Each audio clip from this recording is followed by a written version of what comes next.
सियावर रामचंद्र की जय। अनंत अनंत अनंत कोटि ब्रह्मांड नायक अकारण करुणा वरुणालय मर्यादा पुरुषोत्तम त्रिभुवन मोहन परमाराध्य श्री सीतारामचंद्र जी महाराज, श्री राम कथा के आद्य आचार्य भगवान भोलेनाथ जी, श्री सीताराम जी के चरण कमलों में अहरनिश अनुराग रखने वाले अंजनी नंदन हनुमान जी महाराज, श्री रामचरितमानस के प्रणेता अहरनिश पूज्यपाद कविता कानन के श्री संत शिरोमणि स्वामी तुलसीदास जी महाराज, श्री राम कथा सत्संग लिंक से जुड़े हुए समस्त समादरणीय भद्र पुरुषों महानुभावों, सीता सावित्री गार्गी मैत्री मदालसा और अनसुईया के पद चिन्हों का अनुगमन करने वाली मेरी अर्चनीय वंदनीय पूजनीय माताओं तथा बहनों, विगत कुछ दिनों से धर्म रथ के पावन प्रसंग पर चर्चा जारी है और आइए भगवान की असीम अनुकंपा और आप सबों के सौजन्य से तथा परामर्श आदरणीय पटेल जी का तदनुसार अपनी वाणी को पवित्र करने के लिए समय का सदुपयोग करते हुए मैं कुछ कहूं। धर्म रथ के पावन प्रसंग पर श्री रामचरितमानस के कुछ पात्रों का जीवन दर्शन हमने देखने का एक प्रयास किया। धर्मरथ के अंग प्रत्यंग भगवान श्री राम के पक्ष में रहने वाले बहुत से पात्रों पर दिखाई देता है और इसी क्रम में आज हम लोग जिस पात्र पर चर्चा करना चाहेंगे, यद्यपि वो प्रसंग रामचरितमानस में बहुत छोटा प्रसंग है, अयोध्या कांड का वह पावन प्रसंग जहां पर श्री राम राज्य की उपलब्धियों की आधारशिला एवं राम राज्य के प्रथम नागरिक के रूप में गंगा के घाट पर वह केवट विराजमान है, जो रहने वाला है श्रृंगवेरपुर का। बहिरंग दृष्टि से देखने पर ऐसा लगता है कि वो व्यक्ति दीनहीन होगा, भावग्रस्त होगा, संपत्ति के नाम पर जिसके पास कुछ है नहीं, जीवन भर नाव चलाता रहा लेकिन कमा के उसने कुछ लिया नहीं। गरीबी इतनी कि पात भरी शहरी सकल सुध बारे बारे केवट की जात कछु वेद न पढ़ाई हो, संपत्ति के नाम पर फूटे हुए नाव और एक कठौता के सिवाय कुछ है नहीं। परिवार में 4 लोग हैं, 2 उनके पुत्र हैं, 2 वो स्वयं हैं, लेकिन निःशुल्क प्राप्त होने वाले ये पत्तों से बनने वाला जो पत्तल है वो भी 2 ही है। अर्थ संग्रह की वृत्ति जिसके जीवन में दिखाई नहीं देती, ऐसा महान पात्र बाहर से कुछ और दिखता है लेकिन अंदर से कुछ और है। विचार करने पर ऐसा लगता है कि धर्मरथ के सारे अवयव उसके जीवन में दिखाई पड़ते हैं। गंगा के पावन तट पर भगवान श्री राम अम्बा जानकी जी और लखन लाल जी के साथ पधारते हैं और एक विचित्र सी बात, श्रृंगवेरपुर जो निषादों की बस्ती है, जहां 500 नाव की संख्या बताई जाती है वाल्मीकि रामायण में, जब चित्रकूट की यात्रा पर भैया भरत चलते हैं तो भरत की सेना को, अयोध्या के लोगों को गंगा पार कराने के लिए 500 नौकाओं का प्रयोग किया गया है। क्या कारण है कि आज 500 नौकाओं में से केवल 1 नौका विद्यमान है। ये सौभाग्य है उस केवट का। कहा जाता है कि उस गांव में जितनी नौकाएं थी उन सभी नौकाओं में सबसे खराब यदि नौका है भौतिक दृष्टि से तो इस गरीब का है। कथा में तो वर्णन आता है, सब लोग भगवान को अपनी नौका पर बिठाकर गंगा पार कराने के लिए अपनी नौकाओं को सुसज्जित किया है, सजाया है, एक से एक सुविधाएं उपलब्ध करवाने का प्रयास किया है। लेकिन सवेरे होते होते सारी नौकाएं रोक दी गई और इसके पीछे जो कारण दिखाई देता है वो केवल ये है कि गरीब होते हुए भी उनके जीवन में परोपकार की जो भावना। एक कथा आती है कि निषाद राज कभी थका भूखा प्यासा लौट रहा था, एक एक कदम आगे धरने की शक्ति उनके शरीर में नहीं थी, प्राण निकलने ही वाले हों यही स्थिति दिखाई दे रही थी। तब इस निषाद ने, नाविक केवट ने अपने राजा को जलपान करा के उनके प्राण बचाए थे। और उसके बदले उन्होंने कहा था कि तुमने मेरे प्राणों की रक्षा की है, इसलिए कुछ मांगो। लेकिन क्या बात, अभावग्रस्त जिंदगी होने के बाद भी राजा बार बार बोल रहे हैं कुछ मांगो, लेकिन जीवन में संतोष ऐसा मांगना नहीं चाहता। संतोष की वृत्ति पूरी तरह उनके जीवन में दिखाई देती है, मांगा नहीं। उन्होंने बस यही कहा, यह तो मेरा कर्तव्य था। एक नागरिक अपने राजा को जल पिलाए और उसके बदले कुछ ले, बनता नहीं, वो देना चाहते हैं। और अंत में बात ये हुई कि रहने दीजिए महाराज, जब जरूरत होगी मांग लेंगे। आज भगवान का जब वनवास हुआ और श्रृंगवेरपुर में भगवान ने रात्रि विश्राम की, जहां लक्ष्मण गीता का उपदेश किया गया, भगवान श्री सीताराम जी साथरी में सो रहे हैं, लखनलाल जी वीरासन में विराजमान है, वहीं पर निषाद राज हैं लक्ष्मण के पास, चारों ओर से सेना के जवान घेरे हुए हैं। सारे जगत की रक्षा जो करते हैं भगवान, उनकी रक्षा ये कर रहे हैं। क्या कर्तव्य परायणता है, भाव ही तो है सार। और तब कुछ बातें होती है लक्ष्मण गीता की, मैं उस प्रसंग पर नहीं जाना चाहूंगा। सारी बातें केवट ने सुनी, उन्हें पता चल गया कि लखनलाल जी जीवाचार्य है, गुरु वरण कर लिया। और साथ में भक्ति माता सीता है, परमेश्वर परात्पर परम ब्रह्म भगवान श्री राम है। अब चिंता होने लगी, मेरी नाव फूटी हुई है, मेरी नाव से भगवान कैसे पार करेंगे गंगा। उदास मन से प्रातः काल की बेला में घर पहुंचा। गृहस्थी हो तो ऐसी अभावग्रस्त जिंदगी बिताई जा सकती है, लेकिन परम पावन आदर्श गृहस्थी है केवट की। अभाव में भी सुंदर जिंदगी जीना जानते हैं वो लोग। उनकी पत्नी ने पूछा, क्या बात है, आपके भाल पर चिंता की रेखाएं स्पष्ट दिखाई दे रही है। उन्होंने कहा, भागमान क्या कहूं, भगवान का आगमन हुआ है और सबसे रद्दी नाव मेरी है, मेरी नाव में भगवान कैसे पार होंगे। और तब उनकी पत्नी ने कहा, आपका एक वचन धरोहर के रूप में राजा के पास है, जाकर मांग लीजिए, काम बन जाएगा। केवट गया है, राजा से बोलता है कि महाराज एक धरोहर हमारा आपके पास, बोलो बोलो सहर्ष बोलो। और तब उन्होंने कहा, महाराज केवल आज के लिए उस घाट पर मेरी नैया चलेगी और सारी नौकाएं बंद रहेगी। महाराज ढिढोरा पिटवा दिया गया, सारी नाव रोक दी गई और इसलिए उस घाट पर केवल केवट का नाव है। भगवान गए, भगवान ने मांगा।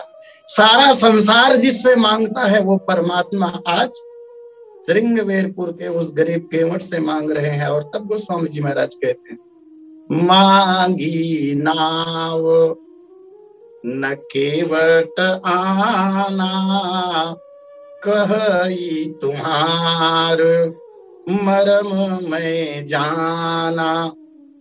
भगवान ने नाव मांगी लेकिन केवट आया नहीं। उल्टे भगवान से जो बात वो कह रहे हैं कि महाराज तुम्हारे मर्म को मैं जानता हूं।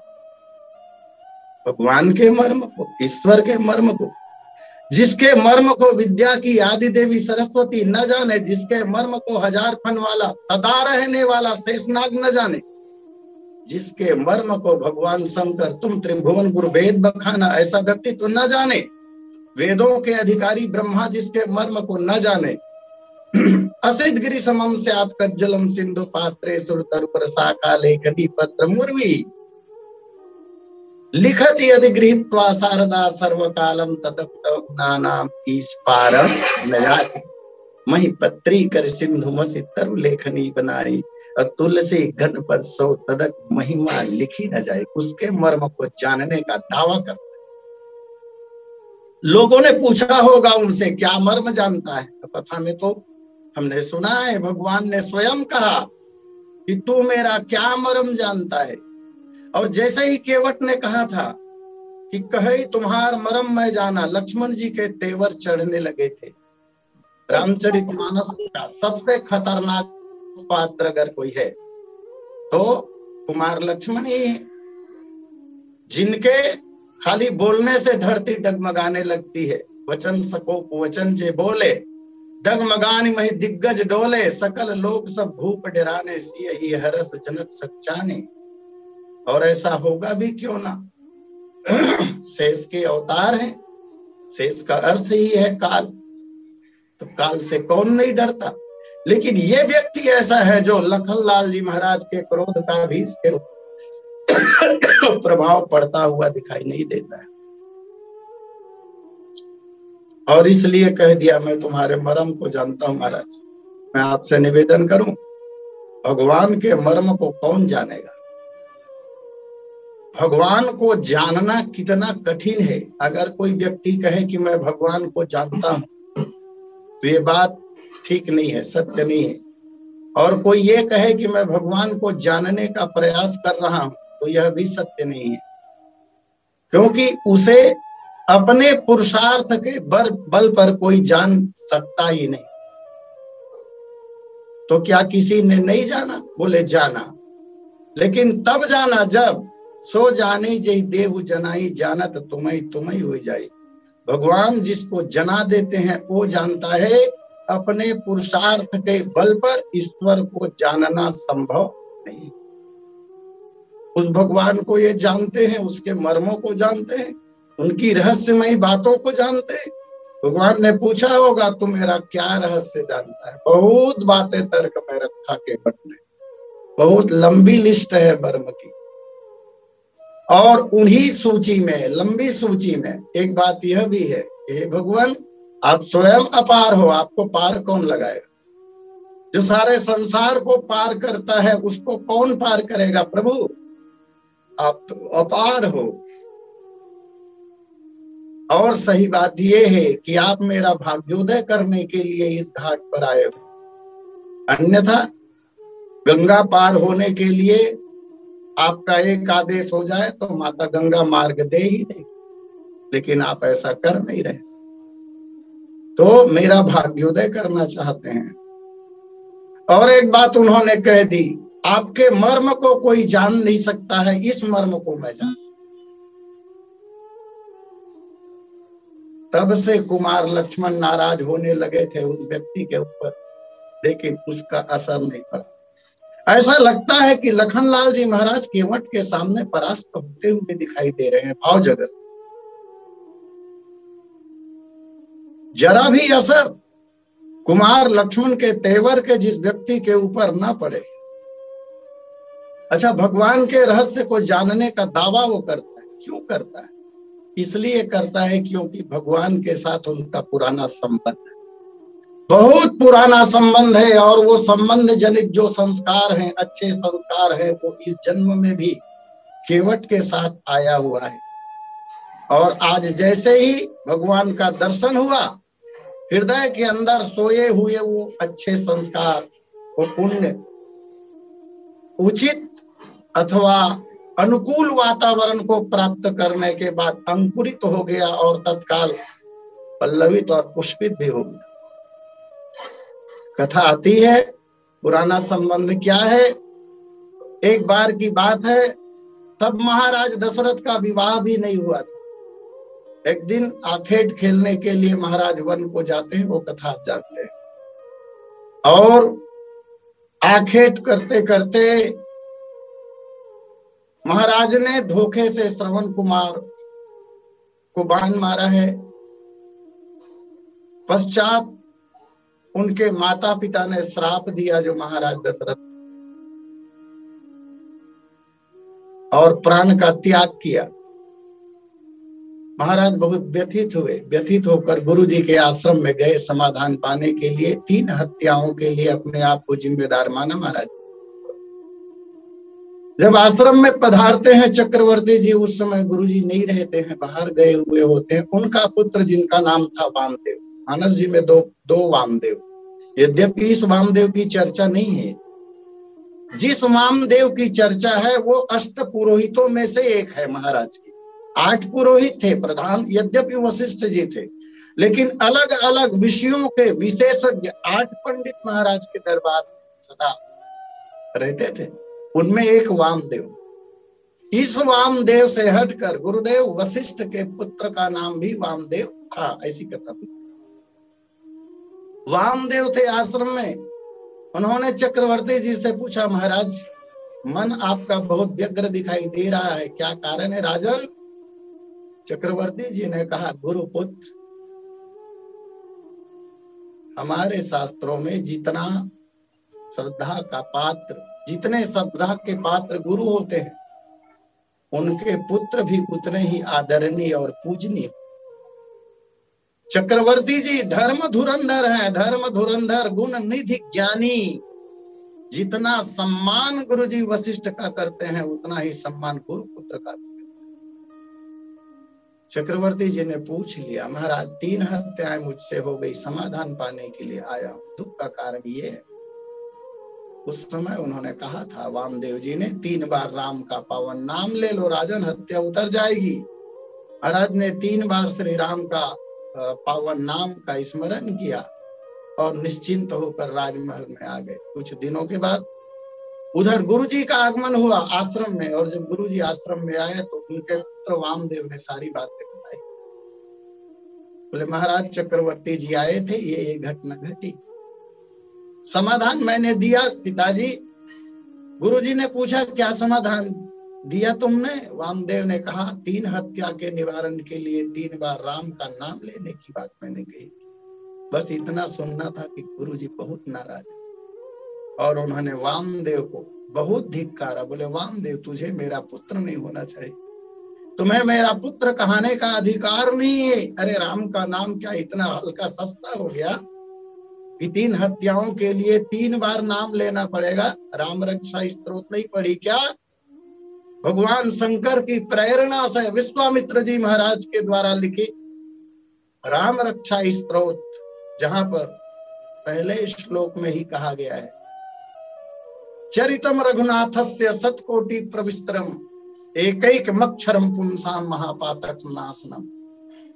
राम का नाम नहीं, श्री राम के नाम का एक अक्षर करोड़ों जन्मों के अनंत पापों का विमोचन कर सकता है, उसको नष्ट कर सकता है। एक अक्षर। तो 3 हत्या के लिए 3 बार राम का नाम लेना पड़ेगा। जा, मैं तुझे श्राप देता हूं, मैं तुझे श्राप देता हूं, तू ऐसे कुल में जन्म लेगा जहां तुझे सम्मान नहीं मिलेगा।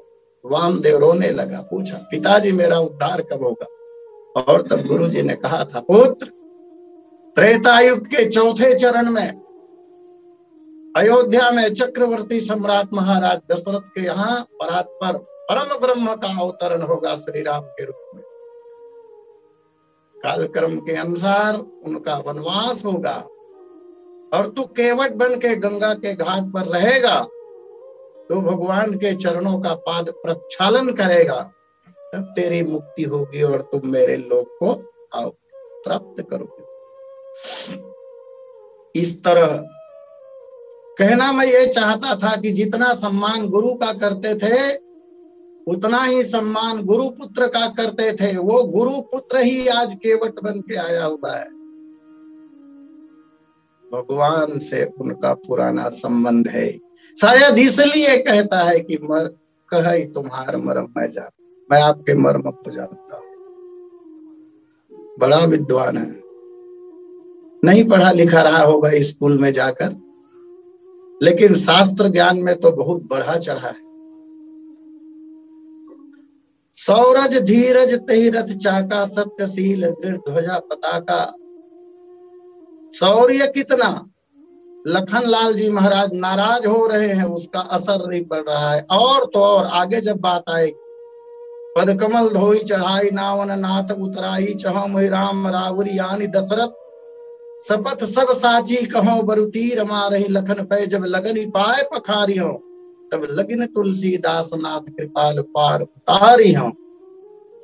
केवट के बहिरंग व्यवहार को देखकर कुमार लक्ष्मण के हाथ तरकस की ओर चले गए, और तब इस व्यक्ति ने कहा, हाँ भैया लक्ष्मण मारो, बरुतीर मारो, भले ही तुम मुझे मार दो, लेकिन चरणों को धोए बिना तो पार उतारूंगा नहीं। आश्चर्य, महान आश्चर्य। भगवान के सामने लखनलाल जी महाराज बाण खींच रहे हैं और छत्री हैं, रघुवंशी छत्री हैं। धनुष में बाण अगर चढ़ गया वैसे ही उतारने का विधान नहीं है। देख लिया केवट ने, कहा मारो ना। भगवान राम ने पूछा कि तू मरना क्यों चाहता है, डर नहीं लगता तुझे? सारा संसार जिस लक्ष्मण से भयभीत होता है उनसे तुम्हें डर नहीं लगता? क्या शास्त्र ज्ञान बढ़ा चढ़ा है उसका। उसने कहा भगवान इसमें डरने की कौन सी बात है, आखिर लोग काल के हाथ ही तो मारे जाते हैं, और मैं जानता हूं ये लखनलाल जी महाराज काल ही तो हैं, तो काल ही के हाथ मरूंगा। और अगर ये मार देते हैं तो ऐसी मौत भी कहाँ मिलेगी महाराज, ऐसी मौत कभी मिलने वाली नहीं है। जब मैं मर जाऊंगा ना, गंगा की रेत में मेरे प्राण निकलेंगे भगवान। लोग बहुत दूर मरते हैं तो अस्थियां गंगा में प्रवाहित करने के लिए ले जाना होता है। यहाँ तो मैं साक्षात गंगा की रेत में प्राण त्यागूंगा। सुरसरी प्रवाहित हो रही है, और सुरसरी कौन? तो राम भगत जहाँ सुरसरी धारा सरसई ब्रह्म विचार प्रचारा। भक्ति माता की गोद में ही मेरे प्राण निकले। अच्छा, जब मैं मर जाऊंगा तो लौकिक दृष्टि से अगर बात किया जाए तो रिपोर्ट भी दर्ज होगी, FIR होगी। और जब पूछा जाएगा किसने मारा तो उत्तर दिया जाएगा लक्ष्मण ने मारा। लक्ष्मण कौन? बोले राम का अनुज, राम का छोटा भाई। अच्छा भाई, इसने अपराध क्या किया था, गलती क्या की थी जिसके कारण इसके प्राण ले लिए गए, इन्हें मार दिया गया? क्या अपराध था इनका? तो सब लोग यही बताएंगे ये चरण धोना चाहता था, यही अपराध। चरण धोने के अपराध में, चरणामृत लेने के अपराध में मैं मारा जाऊंगा महाराज। और फिर पूछा जाएगा कि आई विटनेस कौन कौन थे जब इन्हें मारा गया, तब प्रत्यक्षदर्शी चश्मदीद गवाह कौन थे? तो उत्तर दिया जाएगा पारब्रह्म परमात्मा भगवान राम और भक्ति माता सीता की नजरों के सामने इसका वध हुआ, इसकी हत्या की गई। और इतना ही नहीं महाराज, मेरे 2 बच्चे हैं और मेरे दोनों बच्चे अभी बहुत छोटे हैं। मेरी अर्थी सजेगी, शव यात्रा निकलेगी, और जब शव यात्रा निकलेगी ना भगवान, तो मेरे बच्चे पीछे रहेंगे, आगे तो आप ही लोग कंधा दोगे, मारिए आप। ऐसा व्यक्तित्व जिसका है, क्या कहेंगे, शौर्य की पराकाष्ठा तो कहना ही पड़ेगा। सौरज जिनके जीवन में शौर्य हो, ऐसा शौर्य लक्ष्मण से भी न डरे। और धैर्य कितना, तो पूरे प्रसंग में हम देखते हैं, मांगी नावन केवट आना, कही तुम्हारा मरम मैं जाना। यहां से लक्ष्मण जी क्रोधित हुए और पूरे प्रसंग भर बार बार क्रोधित होते रहे। विस्तार की दृष्टि से, चौपाइयों की दृष्टि से प्रसंग भले छोटा है, लेकिन गंभीरता इतनी ज्यादा है और इतना सरस प्रसंग है कि इस प्रसंग को कौन नहीं जानता होगा, सब लोग जानते हैं इस प्रसंग। धैर्य पूर्वक प्रभु से संभाषण कर रहा है। सौरज धीरज तई रथ चाका, ये धर्म रथ के दोनों चक्के हैं जिस पर केवट आरूढ़ है। सत्यशील दृढ़ ध्वजा पताका, सत्य तो जीवन में है ही है। वहीं पर जब ये कहता है कि पद कमल धोई चढ़ाई नावन नाथ उतराई चहो, और मोहि राम राउरी आनि दशरथ शपथ सब साची कहो। दशरथ का शपथ वो कहना चाहते हैं कि जैसे सत्य प्रतिज्ञ चक्रवर्ती जी रहे महाराज, आपके पिताश्री, सत्य के लिए, वचन पालन के लिए उन्होंने प्राण का त्याग कर दिया, ऐसे ही जब मैं ये कहता हूं कि बिना चरण धोए आपको पार उतारूंगा नहीं, तो जैसी निष्ठा सत्य के प्रति आपके पिताजी की थी ना, ऐसी ही निष्ठा मेरी भी है। प्राण निकल जाए भले, वचन बदलेंगे नहीं। इसलिए दशरथ जी की कसम और मोहि राम रावरी, श्री राम जी आपकी भी आन है, आपकी भी शपथ लेता हूं, क्योंकि आप शील सिंधु हैं। राम जैसा शील किसमें होगा? कोई व्यक्ति कसम खाता है तो अपने परिवार के लोगों की कसम खाता है, अपने बाल बच्चों की कसम खाता है, लेकिन ये चक्रवर्ती जी और महाराज राम की कसम खा रहे हैं।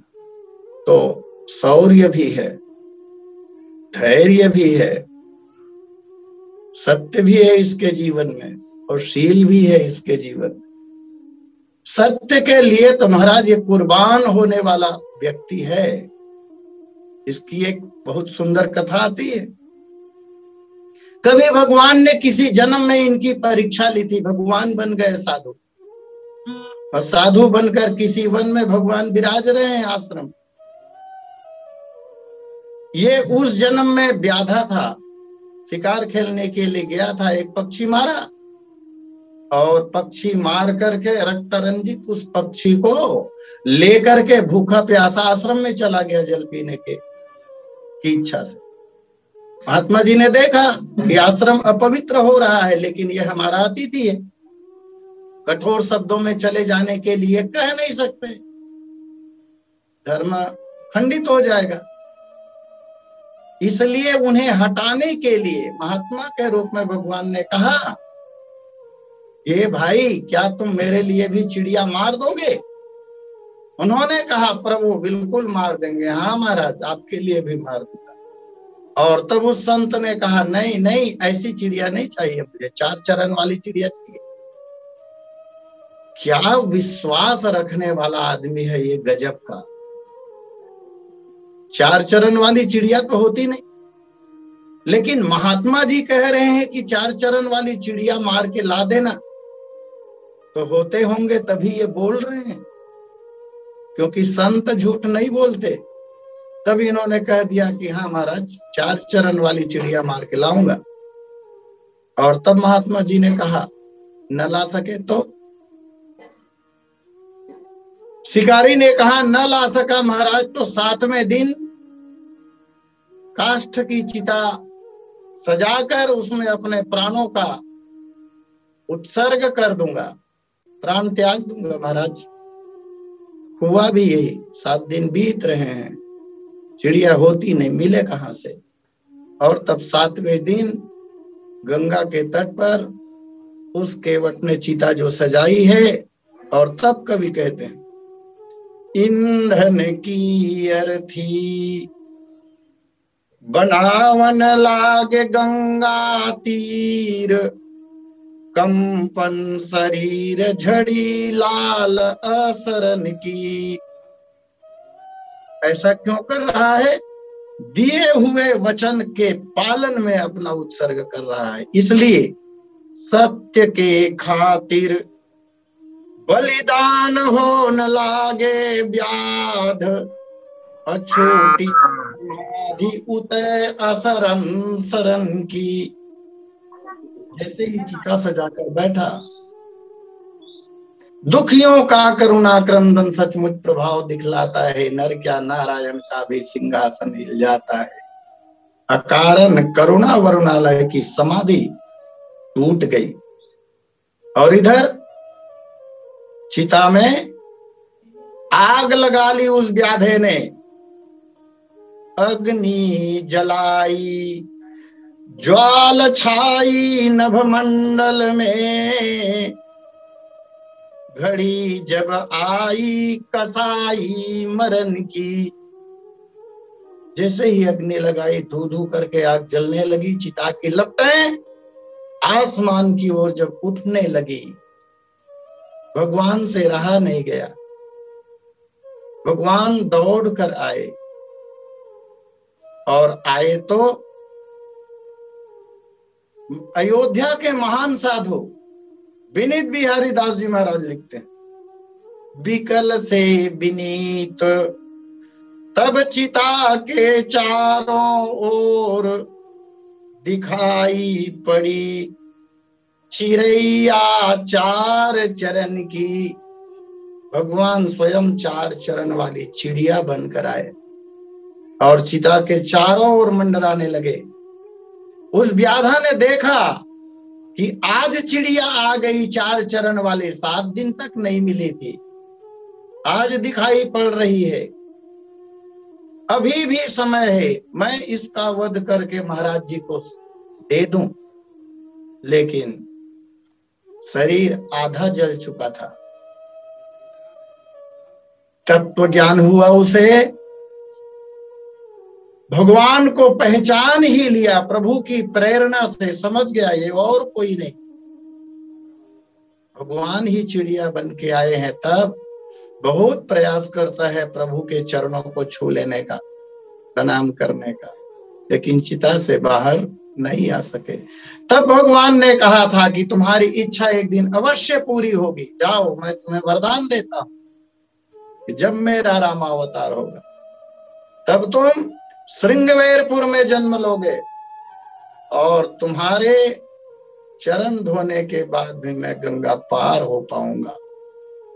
केवट के जीवन में सत्यशील दृढ़ ध्वजा पताका, क्या सत्य है उसके जीवन। इस तरह धर्मरथ के और अन्य जो अवयव हैं वो भी केवट के जीवन में पूर्णतः दिखाई देते हैं। दान परशु, दान ही धर्मरथ के रथी के लिए फरसा कहा गया है। संपत्ति से ये आदमी भले गरीब है, लेकिन भगवान को लक्ष्मण और सीता जी के साथ जब गंगा पार उतारते हैं, ये बार बार भगवान कह रहे हैं, बहुत किन्ह प्रभु लखन सिय नहीं कछु केवट लेई, विदा किन्ह करुणायतन भगति विमल बरुदे। कुछ नहीं लिया, ऊपर से भगवान से ही कहने लगा, प्रभु आज तो आप ही मिल गए ना, और जिसे भगवान मिल जाए उसके लिए और कुछ पाना शेष रहता है क्या? नहीं ना। क्या नहीं आज मिला मुझको, बिनती एक स्वामी से है करना, अब रोशन नाथ कृपा चाहिए, अभिलाष यही भव से तरना। दुख दोष महात्रियताप कहा, दुख नूतन एक परे सहना, सब लोग कहे यह दास नहीं, जो उतार लिया जान की गहना। बोले भगवान मैं गरीब भले हूं, ये गहना जो आप दे रहे हो ना, पिय ही की सिय जान निहारी, मन मुंदरी मन मुदित उतारी, ये मुद्रिका विदेह राज जनक ने जब पानी ग्रहण संस्कार करवाया था आपके साथ श्री जी का, उस समय उस पिता ने दिए थे। उस पिता ने जब आपके चरण जो धोए थे तब ये मुद्रिका दी थी। महाराज उसी भूमिका में मैं भी हूं, आज मैंने भी चरण धोए। चरण धोते समय जो मुद्रिका दी गई वही मुद्रिका क्या मैं आज आपसे मजदूरी में ले लूं? नहीं हो सकता बाबू। और एक बात और है नहीं लेने के पीछे, केवटे जल इति केवट, आपकी और मेरी दोनों की जात तो एक ही है। राम जी ने पूछ दिया वो कैसे? केवट ने मधुर शब्दों में कहा, भगवान मैं रहता जग जल निधि तट हूं, मैं रहता क्षमा कीजिएगा, मैं रहता गंगा तट पर हूं, तुम रहते जग जल निधि तट हो, मैं गंगा ही का केवट हूं, तुम भव सागर के केवट हो। दोनों की जात एक ही है महाराज। सुनो रघुराई विनय मेरी यह साई, भला तुम्हारी और हमारी कहो कैसी उतराई है। लेत न ठठेर से ठठेर बदलाई कहूं, नाऊ से न नाऊ लेत बार बनवाई है। आयो मम घाट तो उतारियो मैं पारनाथ, तो जाऊं तो घाट तो उतारियो गुसाई है। श्रमदान जिस व्यक्ति ने किया है, मेहनत करने के बाद भी इतना गरीब होते हुए वो भी प्रभु से जो न ले, कुछ न मांगे, मांगना तो दूर की बात, भगवान अपनी ओर से बार बार कह कह के देना चाहते हैं, उसे भी जो आदमी स्वीकार न करे, ऐसा दानी कौन हो सकता। आइए समय सीमा में कुछ बातें धर्मरथ की केवट के संदर्भ में रखने का प्रयास किया। समय पूर्णता की ओर है, इसलिए अपनी वाणी को यहीं विराम देते हुए शेष समय समर्पित करना चाहूंगा आदरणीय श्री पटेल जी को। बोलिए सियावर रामचंद्र की जय।